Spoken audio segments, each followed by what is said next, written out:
Hello everyone, welcome to tech P S C. Tech P S സിയുടെ പുതിയൊരു ക്ലാസ്സിലേക്ക് ഏവർക്കും സ്വാഗതം. നമ്മൾ ഇന്ന് ഡിസ്കസ് ചെയ്യാൻ പോകുന്നത് ഹൈഡ്രോളിക് ഫ്ലൂയിഡിന്റെ പ്രോപ്പർട്ടീസ് ആണ്. അപ്പോൾ എന്താണ് ഒരു ഹൈഡ്രോളിക് ഫ്ലൂയിഡ്? ഹൈഡ്രോളിക് ഓയിൽ അല്ലെങ്കിൽ ഹൈഡ്രോളിക് ഫ്ലൂയിഡ് എന്ന് പറയുന്നത് it's a fluid lubricant used in hydraulic system to transmit power. അപ്പോൾ ഒരു ഹൈഡ്രോളിക് സിസ്റ്റത്തിൽ മെയിനായിട്ടും വരുന്നതെന്ന് പറയുന്നത് oil tank, hydraulic pump, oil filter, control valve, piston and pipes, ഇതൊക്കെയാണ് വരുന്നത്. അപ്പോൾ ഹൈഡ്രോളിക് ഓയിൽ അല്ലെങ്കിൽ ഹൈഡ്രോളിക് ഫ്ലൂയിഡിന്റെ കോമൺ ആയിട്ടുള്ള പ്രോപ്പർട്ടീസ് എന്തൊക്കെയാണെന്നാണ് നമുക്ക് ഈ ഒരു സെഷനിൽ ഡിസ്കസ് ചെയ്യാനായിട്ടുള്ളത്. അപ്പോൾ അതിൽ ആദ്യത്തെ പ്രോപ്പർട്ടി എന്ന് പറയുന്നത് ഡിമിൾസിബിലിറ്റി എന്ന് പറയുന്ന പ്രോപ്പർട്ടിയാണ്. ഡിമിൾസിബിലിറ്റി. അപ്പോൾ ഇതെന്ന് പറയുന്നത് the ability of a fluid that is insoluble in water to separate, അതായത് വാട്ടറുമായിട്ട് മിക്സ് ചെയ്യാതിരിക്കുന്ന ആ ഒരു എബിലിറ്റിയാണ് നമ്മൾ ഡിമൾസിബിലിറ്റി എന്ന് പറയുന്നത്. അപ്പോൾ ഇതിന് നേരെ ഓപ്പോസിറ്റ് ആയിട്ടുള്ള പ്രോപ്പർട്ടിയാണ് എമൽസിബിലിറ്റി എന്ന് പറയുന്നത്. എമൽഷൻ എന്ന് പറഞ്ഞാൽ എന്താണ്? മിക്സ്ചർ. അപ്പോൾ ഒരു എമൽഷൻ ഉണ്ടാകുന്ന പ്രോസസ്സാണ് അല്ലെങ്കിൽ ഉണ്ടാകുന്ന ആ ഒരു പ്രോപ്പർട്ടിയാണ് എമൽസിബിലിറ്റി എന്ന് പറയുന്നത്. അപ്പോൾ എമൽസിബിലിറ്റി ഓഫ് ആൻ ഓയിൽ എന്ന് പറയുന്നത് എങ്ങനെയായിരിക്കണം? കുറവായിരിക്കണം, വളരെ വളരെ കുറവായിരിക്കണം. കാരണം വാട്ടർ ഒരു കൊറോസീവ് ആയിട്ടുള്ളൊരു ഫ്ലൂയിഡാണ്. അപ്പോൾ അതുകൊണ്ട് തന്നെ വാട്ടറുമായിട്ട് മിക്സ് ചെയ്താൽ ഇതിന്റെ വിസ്കോസിറ്റിയും കുറയും. അതുപോലെ തന്നെ എന്താണ്, ഈ വാട്ടറിന്റെ കൊറോസീവ് നേച്ചർ കൊണ്ട് ഹൈഡ്രോളിക് ഓയിൽ കൊറോഷൻ ഉണ്ടാകാനുള്ള ചാൻസസ് ഉണ്ട്. അതായത് വർക്ക് മെറ്റീരിയലുമായിട്ട് കൊറോഷനിൽ ആവാനുള്ള ചാൻസും ഉണ്ട്. അപ്പോൾ അതാണ് ഡിമൽസിബിലിറ്റി എന്നതുകൊണ്ട് ഉദ്ദേശിക്കുന്നത്. അപ്പോൾ ഡിമൽസിബിലിറ്റി ഓഫ് എ വർക്കിംഗ് ഫ്ലൂയിഡ് എന്ന് പറയുന്നത് അല്ലെങ്കിൽ ഡിമൽസിബിലിറ്റി ഓഫ് ആൻ ഹൈഡ്രോളിക് ഫ്ലൂയിഡ് എന്ന് പറയുന്നത് എന്തായിരിക്കണം? കൂടുതലായിരിക്കണം. എമൽസിബിലിറ്റി കുറവായിരിക്കണം. അപ്പോൾ ഡിമൽസിബിലിറ്റി എന്ന് പറഞ്ഞാൽ വാട്ടറുമായിട്ട് കമ്പൈൻ ചെയ്യാനുള്ള ആ ഒരു എബിലിറ്റി അത് ഇല്ല. കാരണം വാട്ടറുമായിട്ട് എമൽഷൻ ഫോം ചെയ്യുന്നില്ല. അതിനെയാണ് നമ്മൾ എന്തെന്ന് പറയുന്നത്? ഡിമൽസിബിലിറ്റി എന്ന് പറയുന്നത്. അപ്പോൾ അത് കൂടുതലായിരിക്കണം ഒരു ഹൈഡ്രോളിക് ഓയിലിന്. അടുത്തത് ലൂബ്രിസിറ്റി ആണ്. ഇപ്പോൾ ലൂബ്രിസിറ്റി എന്ന് പറയുന്നത് it is the measure of reduction in friction due to the use of oil between two surfaces. അപ്പോൾ ലൂബ്രിസിറ്റി എന്ന് പറയുന്നത് ലൂബ്രിക്കേറ്റിംഗ് പ്രോപ്പർട്ടി, അതായത് ഫ്രിക്ഷനെ റെഡ്യൂസ് ചെയ്യാനായിട്ട് ഉള്ള ഒരു എബിലിറ്റി ഈ ഹൈഡ്രോളിക് ഫ്ലൂയിഡിന് ഉണ്ടായിരിക്കണം.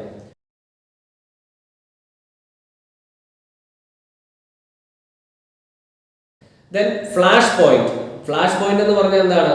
മൊമെന്ററി ഫ്ലാഷ് പ്രൊഡ്യൂസ് ചെയ്യുക, അതായത് കത്തുന്നതിന് മുമ്പായിട്ട് ഒരു ചെറിയ സ്പാർക്ക് പ്രൊഡ്യൂസ് ചെയ്യുക, അതിനെയാണ് ഫ്ലാഷ് എന്ന് പറയുന്നത്. അപ്പോൾ it is the temperature at which the liquid catches fire automatically. അപ്പോൾ അവിടെ ഒരു മൊമെന്ററി ഫ്ലാഷസ് പ്രൊഡ്യൂസ് ചെയ്യുന്ന ആ ഒരു പർട്ടിക്കുലർ ടെമ്പറേച്ചറിനെയാണ് ഫ്ലാഷ് പോയിന്റ് എന്ന് പറയുന്നത്. അപ്പോൾ ഫ്ലാഷ് പോയിന്റ് എപ്പോഴും നല്ലൊരു ഹൈഡ്രോളിക് ഓയിലിന് കൂടുതലായിരിക്കണം. കാരണം എന്ന് പറഞ്ഞാൽ ഇപ്പോൾ റൂം ടെമ്പറേച്ചറിലൊക്കെയാണ് നമ്മൾ ഇപ്പോൾ ഈ ഹൈഡ്രോളിക് സിസ്റ്റം വർക്ക് ചെയ്യുന്നതെന്നുണ്ടെങ്കിൽ തന്നെ ഇപ്പോൾ റൂം ടെമ്പറേച്ചർ ഇൻക്രീസ് ചെയ്യുന്ന ഒരു സാഹചര്യം വന്നാൽ, ഇപ്പോൾ ഫോർ എക്സാമ്പിൾ ഇപ്പോൾ ഒരു സമ്മർ സീസൺ അല്ലെന്നുണ്ടെങ്കിൽ വളരെ ചൂട് കൂടിയ ഒരു സമയത്തൊക്കെ ടെമ്പറേച്ചർ ഇൻക്രീസ് ചെയ്യുന്ന ഒരു സാഹചര്യമൊക്കെ വരും. അപ്പോൾ ആ ഒരു കണ്ടീഷനിലൊക്കെ എന്താണ്, ഒരു കാരണവശാലും അതിൽ സ്പാർക്ക് അല്ലെങ്കിൽ ഫ്ലാഷ് പ്രൊഡ്യൂസ് ചെയ്യാൻ പാടില്ല.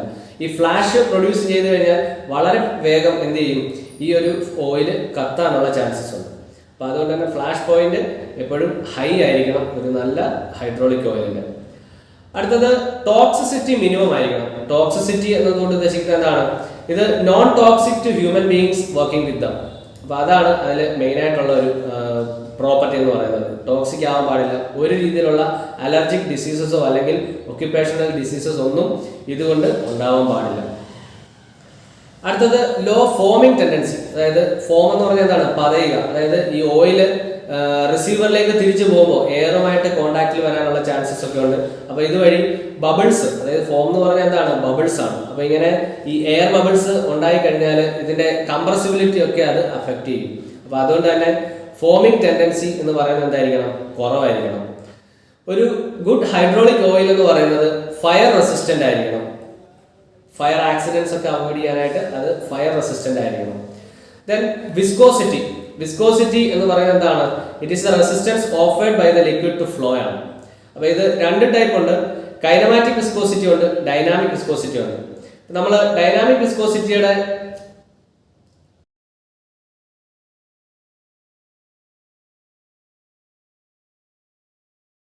ഇൻഡെക്സ് എന്ന് പറയുന്നത് വിസ്കോസിറ്റി ഇൻഡെക്സ് എന്ന് പറയുന്നത് വിസ്കോസിറ്റി ഇൻഡെക്സ് വെച്ചിട്ടാണ് നമ്മൾ കൈനമാറ്റിക് വിസ്കോസിറ്റി അല്ലെങ്കിൽ ഡൈനാമിക് വിസ്കോസിറ്റി നമ്മൾ മെഷർ ചെയ്യുന്നത്. അപ്പോൾ ഒരു ഓയിലിന്റെ viscosity index, the higher the viscosity index more stable the viscosity across the range of temperatures. അപ്പോൾ ടെമ്പറേച്ചർ കൂടുന്നതനുസരിച്ചിട്ട് ലിക്വിഡിന്റെ കേസിൽ വിസ്കോസിറ്റി കുറയുകയാണ് ചെയ്യുന്നത്.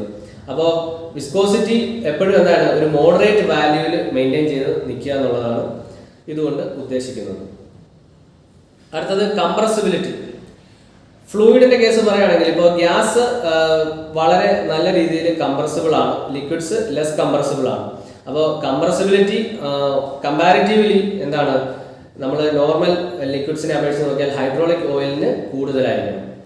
റസ്റ്റ് പ്രിവെൻഷൻ കപ്പാസിറ്റി, അതായത് ഇതൊരു കാരണവശാലും എന്താണ് റസ്റ്റ് അല്ലെങ്കിൽ കൊറോഷനെ ഉണ്ടാക്കുന്ന ഒരു സബ്സ്റ്റൻസും ഇതിനകത്ത് ഉണ്ടാവാനായിട്ട് പാടില്ല. ഫയർ പോയിന്റ് എന്ന് പറഞ്ഞു കഴിഞ്ഞാൽ ഫ്ലാഷ് പോയിന്റ് കഴിഞ്ഞാൽ പിന്നെ അടുത്ത എന്താണ് ഇത് ഫയർ, അത് കത്തിപ്പോവുകയാണ് ചെയ്യുന്നത്. അപ്പോൾ fire point is the lowest temperature at which vapours of the material will catch fire. അപ്പോൾ ഇത് ഫയർ പോയിന്റ്, അതായത് ഈ ഫയർ ഇനിഷ്യേറ്റ് ചെയ്യുന്ന ആ ഒരു ടെമ്പറേച്ചർ ആണ് ഫയർ പോയിന്റ് എന്ന് പറയുന്നത്. നോർമലി ഫയർ പോയിന്റ് എന്ന് പറയുന്നത് ഫ്ലാഷ് പോയിന്റിനേക്കാൾ കൂടുതലാണ്. അപ്പോൾ അതുകൊണ്ട് തന്നെ fire point of a hydraulic oil എന്ന് പറഞ്ഞാൽ എന്തായിരിക്കണം, കൂടുതലായിരിക്കണം. Then neutralisation number. ഈ ന്യൂട്രലൈസേഷൻ നമ്പർ എന്ന് പറയുന്നത് ഇതൊരു ഇൻഡിക്കേഷൻ ആണ്, ആ ഒരു ഓയിൽ അസിഡിക് ആണോ ബേസിക് ആണോ എന്നുള്ളതിന്റെ ഒരു ഇൻഡിക്കേഷൻ ആണ് ന്യൂട്രലൈസേഷൻ നമ്പർ എന്ന് പറയുന്നത്. It is expressed in milligrams of potassium hydroxide or hydrochloric acid needed to neutralise any acid or base. അതായത് ഇപ്പോൾ ഒരു അസിഡിക് ഓയിൽ അല്ലെങ്കിൽ ഒരു ബേസിക് ഓയിലിനെ 1 gram ഓഫ് ഓയിലിനെ അതിനെ ന്യൂട്രലൈസ് ചെയ്യാൻ വേണ്ട പൊട്ടാസ്യം ഹൈഡ്രോക്സൈഡിന്റെയോ അല്ലെങ്കിൽ ഹൈഡ്രോക്ലോറിക് ആസിഡിന്റെയോ അളവാണ് ന്യൂട്രലൈസേഷൻ നമ്പർ എന്ന് പറയുന്നത്. It is an indicator of degree of oxidation degradation of used oils. ഇത് നമ്മൾ കണ്ടുപിടിക്കുന്നത് ടൈട്രേഷൻ വഴിയാണ്. അടുത്തത് പോർ പോയിന്റ് ആണ്. പോർ പോയിന്റ് എന്ന് പറയുന്നത് നമ്മൾ temperature at which the lubricant ceases to flow, അല്ലെങ്കിൽ temperature at which the liquid starts to solidify. Liquid solidify ആകുന്ന ടെമ്പറേച്ചർ ആണ് പോർ പോയിന്റ് എന്ന് പറയുന്നത്. അപ്പൊ ഇത് വാട്ടറിന്റെ കേസ് പറയുകയാണെങ്കിൽ 4 ഡിഗ്രി സെൽഷ്യസ് മുതൽ അത് എന്താവാൻ തുടങ്ങും, ഐസ് ഫോർമേഷൻ തുടങ്ങും. അപ്പോൾ ഈ പോർ പോയിന്റ് എന്ന് പറയുമ്പോൾ ഈ ഡെൻസിറ്റി എന്താണ് കൂടി വരും. ടെമ്പറേച്ചർ കുറയുന്ന അനുസരിച്ചിട്ട് എന്താണ് ഡെൻസിറ്റി കൂടി, അതായത് ഫ്രീസ് ആയി പോകാനുള്ള ചാൻസ് ഉണ്ട്. അപ്പൊ ഈ പോർ പോയിന്റ് എന്ന് പറയുന്നത് എപ്പോഴും എന്തായിരിക്കണം, ഒരു ഹൈഡ്രോളിക് ഓയിലിന്റെ പോർ പോയിന്റ് എപ്പോഴും കുറവായിരിക്കണം, അതായത് ലെസർ വാല്യൂ ആയിരിക്കണം. ഈ ഹയർ വാല്യൂ ആണെന്നുണ്ടെങ്കിൽ റൂം ടെമ്പറേച്ചറിൽ തന്നെ അത് എന്തായി പോകും, ഫ്രീസ് ആയി പോകും, അല്ലെങ്കിൽ സോൾഡിഫൈ ചെയ്യാനുള്ള ചാൻസസ് ഉണ്ട്. അപ്പൊ അതുകൊണ്ട് pour point of a hydraulic oil എന്ന് പറഞ്ഞാൽ എന്തായിരിക്കണം, മിനിമം ആയിരിക്കണം, അല്ലെങ്കിൽ ലോവർ ആയിരിക്കണം.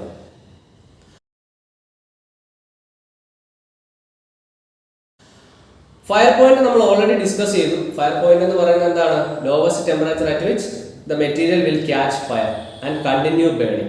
അപ്പോൾ ഫയർ പോയിന്റ് എപ്പോഴും എങ്ങനെ ആയിരിക്കണം, ഹയർ ദാൻ ഫ്ലാഷ് പോയിന്റ് ആയിരിക്കണം. അപ്പോൾ ഇത്രയാണ് ബേസിക് ആയിട്ടുള്ള പ്രോപ്പർട്ടീസ് എന്ന് പറയുന്നത്, ബേസിക് പ്രോപ്പർട്ടീസ്. അപ്പോൾ ഇത് കൂടാതെ ഫ്ലൂയിഡിന്റെ അതർ പ്രോപ്പർട്ടീസ് ആയിട്ടുള്ള ഇപ്പോൾ സർഫസ് ടെൻഷൻ, അതുപോലെ ഡെൻസിറ്റി, സ്പെസിഫിക് ഗ്രാവിറ്റി, ഇതെല്ലാം എന്താണ് ഒരു ഹൈഡ്രോളിക് ഓയിലിനും ഉണ്ടാവും. അപ്പോൾ ഇത്രയാണ് പ്രോപ്പർട്ടീസ് ഓഫ് ഹൈഡ്രോളിക് ഫ്ലൂയിഡ്സ് എന്ന് പറയുന്ന ഒരു ടോപ്പിക്. Thank you.